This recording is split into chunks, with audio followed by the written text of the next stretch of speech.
Baik, selanjutnya kita lanjut ke materi 2 tentang Pancasila dalam sejarah perjuangan bangsa. Peradaban awal manusia purba di Indonesia dibagi menjadi 2 zaman batu dan zaman logam. Pada zaman batu tua atau Paleolitikum, alat-alat dibuat dari batu kasar yang tidak diasah dan dihaluskan. Alat-alat dari batu kasar pada zaman batu tua ini adalah coper atau kapak genggam. Kehidupan masyarakat pada zaman batu tua masih sederhana, serta untuk memenuhi kebutuhan sehari-harinya masih sederhana. Dan masih banyak lagi pada zaman-zaman batu seperti zaman batu muda, Neolitikum, zaman batu tengah, Mesolitikum, dan zaman batu besar, Megalitikum. Pada zaman batu manusianya tergolong sangat sederhana karena mereka kebanyakan bergantung dengan alam, dari cara tempat tinggalnya juga dengan makanannya. Tetapi seiring berkembangnya pola pikir yang lebih realistis dan logis, manusia pun juga ikut lebih menyelaraskan diri dengan alam. Selanjutnya, zaman logam. Terdapat zaman logam tembaga, logam perunggu, dan zaman besi. Zaman logam ini merupakan zaman di mana manusia sudah memiliki dasar akal yang lebih maju dari zaman batu.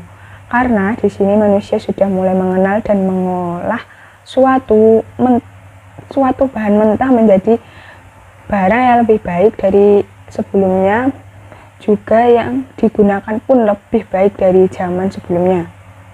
Dijelaskan bahwa nilai-nilai kehidupan yang sudah mengacu pada nilai yang selanjutnya menjadi indikator nilai Pancasila. Inti nilai kehidupan masyarakat Indonesia pada masa ini sudah mencerminkan adanya hakikat nilai Pancasila yang meliputi nilai religi, nilai kemanusiaan, nilai persatuan, dan nilai demokrasi atau Pancasila. Selanjutnya, masa kerajaan nasional.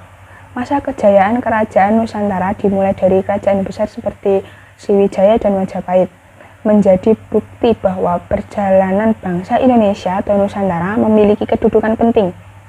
Zaman Majapahit, abad ke-14, makna Pancasila pada masa itu lebih dikenal sebagai Pancasila Krama yang memiliki 5 elemen dasar pembangunan karakter bangsa, yaitu 1. Tidak boleh melakukan kekerasan, 2. Tidak boleh melakukan pencurian, 3. Tidak boleh berjiwa dengki, 4. Tidak boleh berbohong, dan 5. Tidak boleh mabuk atau minuman keras. Kerajaan Nusantara yang pertama, Kerajaan Sriwijaya. Kerajaan Sriwijaya dikenal sebagai kerajaan bahari karena masyarakatnya hidup dari pelayaran dan perdagangan. Keberadaan Sriwijaya dibuktikan dengan adanya prasasti kedukan bukit. Pada masa itu, kerajaan Sriwijaya menjadi pusat perkembangan agama Buddha Mahayana terpenting di Asia Tenggara dan Asia Timur. Selanjutnya, yang kedua, Kerajaan Majapahit. Kerajaan Majapahit dibangun oleh Raden Wijaya pada tahun 1293 dengan di Trowulan. Anaknya Jayanegara menggantikan kedudukannya sebagai raja tahun 1309 sampai 1328.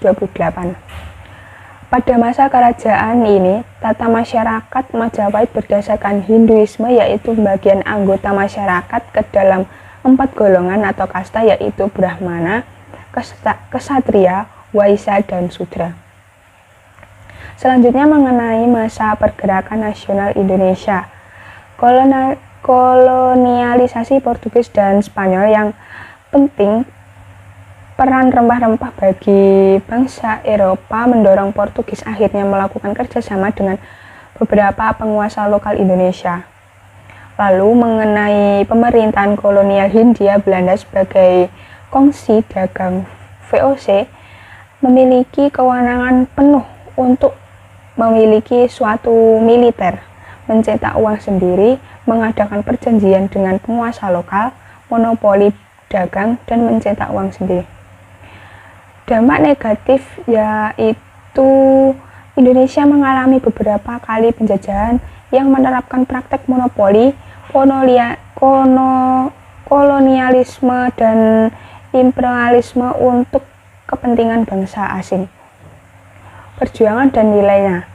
Keberadaan Indonesia yang strategis ternyata mengalami beberapa kali penjajahan. Bangsa Eropa atau Barat yang sempat menguasai wilayah administrasi Indonesia adalah Belanda, Prancis, dan Inggris. Nah, dari dua literatur yang saya baca, maka saya berpendapat bahwa negara Indonesia sebagai penghasil rempah-rempah yang terluas terbanyak dan terbaik di seluruh dunia justru membuat rakyat Indonesia menjadi terjajah dan mengalami penderitaan lahir batin yang mendalam. Menghadapi kondisi tersebut, banyak tokoh perjuangan yang melakukan perlawanan di berbagai daerah, dan juga banyak yang menimbulkan berbagai nilai kejuangan di masyarakat. Sekian pembacaan review materi 1 dan 2. Ada kurang lebihnya mohon maaf. Saya Fernanda Jumboto Khalifah Nimono 58 dari kelas PGSD 2022B mengucapkan terima kasih. Akhir kata, wassalamualaikum warahmatullahi wabarakatuh.